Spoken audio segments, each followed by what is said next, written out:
ఈ వీడియోలో మీరు వినబోతున్నది రావణ మహర్షి చేసిన ఒక ప్రాచీన తంత్ర ప్రయోగం జలస్తంభన.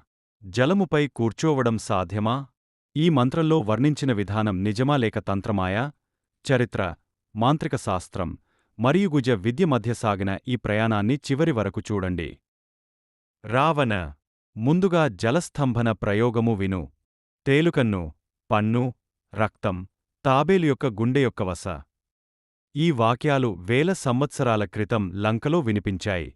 ఇది సాధారణ మంత్రం కాదు. ఇది ప్రకృతి నియమాలను తలకిందులు చేసే రహస్య ప్రయోగం. జలస్తంభన అంటే ఏమిటి? జలం నిలిచిపోవడం. నీటిమీద మనిషి కూర్చోవడం. ఈ మంత్రం రావణ మహర్షి లంకలోని అశోకవాటికలో పరిశీలించారని కొంతమంది పురాణాలు చెబుతాయి.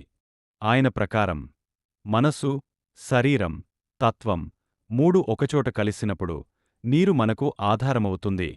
ఆ మంత్రంలోని ముఖ్య పదార్థాలు తేలుకన్ను, ఎగరే పక్షి కన్నీరు, పన్ను, సింహపన్ను లేదా వజ్రపళ్ళు, రక్తం, తన స్వరక్తం, తాబేలు యొక్క గుండె యొక్క వస జీడినూనె ఇవి కలిసి మిశ్రమం చేసి శరీరమునకు పూస్తే నీటిపై కూర్చోవచ్చని చెబుతారు.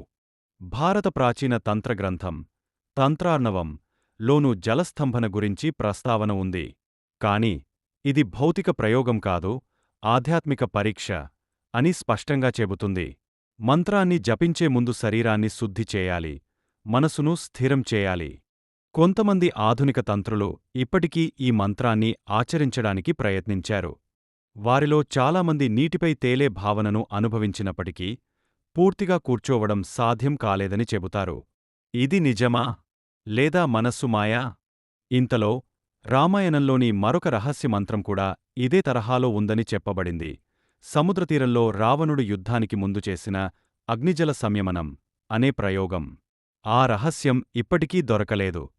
రావణుని జలస్తంభన ఒక ప్రాచీన గూజ్య విద్య లేదా మనిషి మానసిక శక్తికి సాక్ష్యం?